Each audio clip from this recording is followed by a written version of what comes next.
بسم الله الرحمن الرحيم.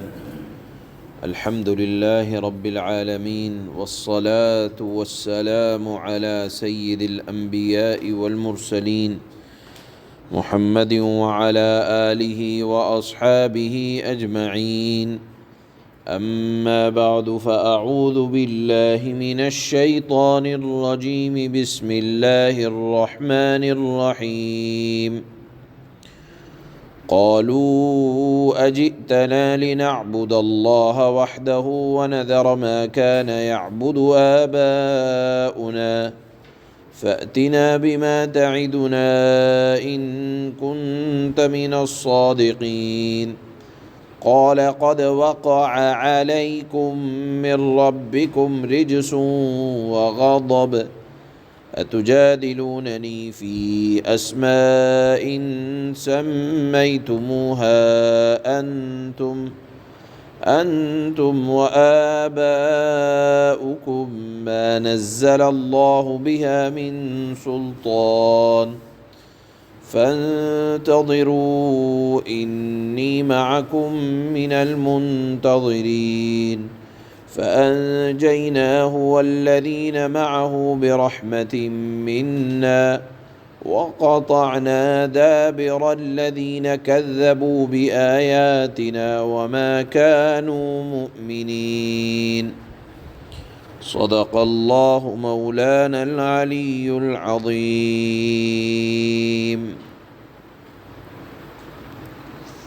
حضرت ہود علیہ السلام کا واقعہ کا بیان شروع ہوا تھا. حضرت ہود علیہ السلام اپنی قوم عاد کو دل کے درد کے ساتھ اور کڑھن کے ساتھ اور ہمدردی کے ساتھ سمجھاتے رہے کہ اپنے ہاتھوں سے بنائے ہوئے اور گڑھے ہوئے بتوں کی عبادت سوائے نقصان کے کوئی فائدہ دینے والی نہیں ہے. لیکن جتنا سمجھایا قوم کی نافرمانی اور سرکشی بڑھتی چلی گئی. بالآخر العیاذ باللہ ان کو مجنوں کہا گیا، بے وقوف کہا گیا، خبتی کہا گیا اور آپ کا مذاق بنایا جانے لگا. ان آیات میں اللہ تعالیٰ نے پہلے ان نافرمانوں کے غرور اور تکبر میں ڈوبے ہوئے جملوں کو اللہ نے نقل کیا اور فرمایا کہ حضرت ہود کے سمجھانے پر قوم نے یہ کہا اجئتنا لنعبد اللہ وحدہ ونذر ما كان يعبد آباؤنا، کہ کیا آپ ہمارے پاس اس لیے آئیں کہ ہم صرف ایک اللہ کی عبادت کریں جن کو ہمارے آباء و اجداد پوچھتے تھے، ہم ان کو چھوڑ دیں؟ یعنی ہمارے آباء و اجداد نے جو دین ہمیں دیا اور جن بتوں کی وہ عبادت کرتے چلے آئے، کیا ہم نہ دکھنے والے ایک اللہ کی اتنے سارے معبودوں کو چھوڑ کر عبادت کریں؟ یہ کیسی ریت ہے، یہ کیسی روایت ہے؟ یہ اور غصے میں آ گئے تو کہنے لگے یہ تو ہمارے آباء و اجداد کی توہین ہے. گویا کہ انہوں نے آباء و اجداد کی غلط رسموں کو دین کا نام دے دیا تھا اور کہنے لگے کہ اچھا یہ روز روز کی تم ہمیں نصیحت کرتے ہو اور تم ہمیں روزانہ عذاب سے ڈراتے ہو، اگر تم اپنے بات میں سچے ہو تو لے آؤ وہ عذاب کیا ہے، ہم بھی دیکھنا چاہتے ہیں، ہم تمہاری بات ماننے والے نہیں ہیں. حضرت ہود علیہ السلام نے مخلصانہ مشورہ دیا، لیکن فرمایا کہ اگر تم باز نہیں آتے تو پھر ٹھیک ہے، اللہ کے حالات، اللہ کے رحم و کرم یا اللہ کے عذاب پر تم کو چھوڑتا ہوں. باقی یہ ہے کہ آباء و اجداد کے من گھڑت طریقے پر، جس طریقے پر تم چل رہے ہو، جب اللہ کی طرف سے عذاب آئے گا اور یہ اللہ کا عذاب طے ہے، اس لیے کہ اللہ تعالی نے روشن دلیل اور نبی بھیج دیا، اب اگر اس کی بات نہیں مانی جائے گی اور من گھڑت طریقے پر چلا جائے گا تو فرمایا کہ میں بھی انتظار کر رہا ہوں اور تم بھی انتظار کرو کہ وقت قریب آ پہنچا۔ بالآخر وہ وقت بھی آیا کہ اللہ کی طرف سے پہلے سخت آزمائش یہ آئی کہ ان کے ہاں قحط پڑ گیا اور انتہائی سوکھے کا زمانہ اور مایوسی کا زمانہ جس کو کہا جاتا ہے، خشک سالی، یہ اللہ کی طرف سے عذاب ہوتا ہے، وہ آیا۔ حضرت ہود علیہ السلام کے ہمدردی اور جوش نے پھر اکسایا اور پھر مایوسی کے بعد ان کو ایک مرتبہ سمجھانے کے لیے پھر تشریف لے گئے اور فرمایا کہ میری نصیحت پر عمل کر لو، یہی نجات کا راستہ ہے، ورنہ دنیا میں بھی پچھتاؤ گے اور آخرت میں تو ہمیشہ کے لیے پچھتاوا ہوگا۔ لیکن بدبخت قوم پر کچھ اثر نہ ہوا، بالآخر عذاب آیا اور یہ عذاب 8 دن اور 7 راتیں انتہائی تیز و تند ہوا کے طوفان تھے، اور ہوا ایسی چلتی تھی کہ ان کے آبادی والے گھر تہو بالا ہو گئے اور ان کے لمبے لمبے جسم، ہوا ان کو ایسا اڑاتی تھی کہ جسم سے سر الگ ہو جایا کرتا تھا۔ اور قرآن نے خود کہا ہے سورہ فجر میں کہ ان جیسے لوگوں کو ہم نے زمین میں پیدا نہیں کیا تھا، اتنی طاقت و قوت کے مالک تھے، لیکن اللہ کی طاقت کے آگے کسی کی کوئی طاقت حیثیت نہیں رکھتی۔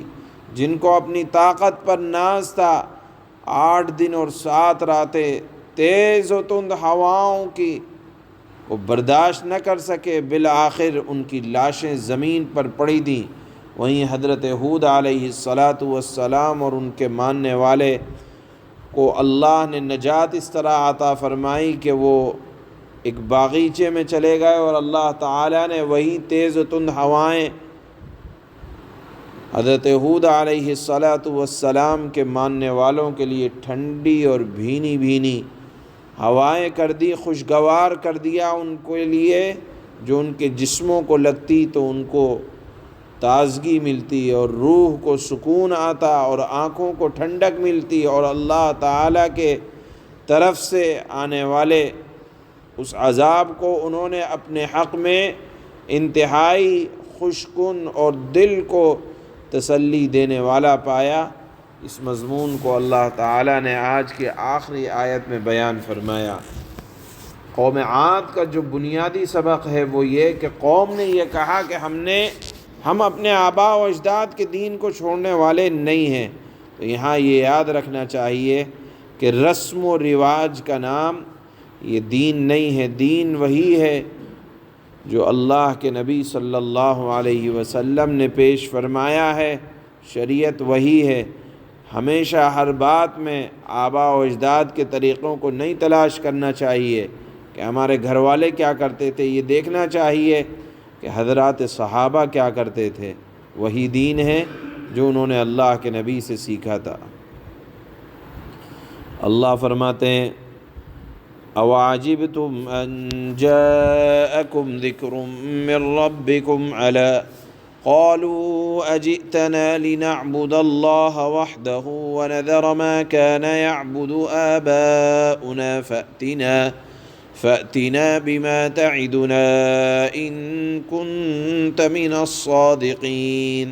قوم نے کہا، یعنی حضرت ہود کے سمجھانے پر قوم نے کہا، کیا تم ہمارے پاس اس لیے آئے ہو کہ ہم تنہا ایک اللہ کی عبادت کریں اور جن بتوں کی عبادت ہمارے آباء و اجداد، ہمارے باپ دادا کرتے آئے ہیں، انہیں چھوڑ بیٹھیں؟ اچھا، اگر تم سچے ہو تو لے آؤ ہمارے سامنے وہ عذاب جس کی ہمیں دھمکی دے رہے ہو۔ قال قد وقع عليكم من ربكم رجس وغضب أتجادلونني في أسماء سميتموها أنتم وآباؤكم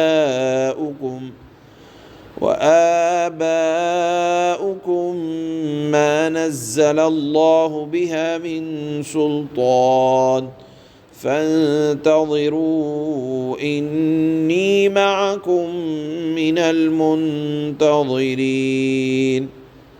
حضرت ہود نے فرمایا کہ اب تمہارے رب کی طرف سے تم پر عذاب اور قہر کا آنا طے ہو چکا ہے، کیا تم مجھ سے مختلف بتوں کے ان ناموں کے بارے میں جھگڑتے ہو جو تم نے اور تمہارے باپ داداؤں نے رکھ لیا ہے، جن کی تائید میں اللہ تعالیٰ نے کوئی دلیل نازل نہیں کی؟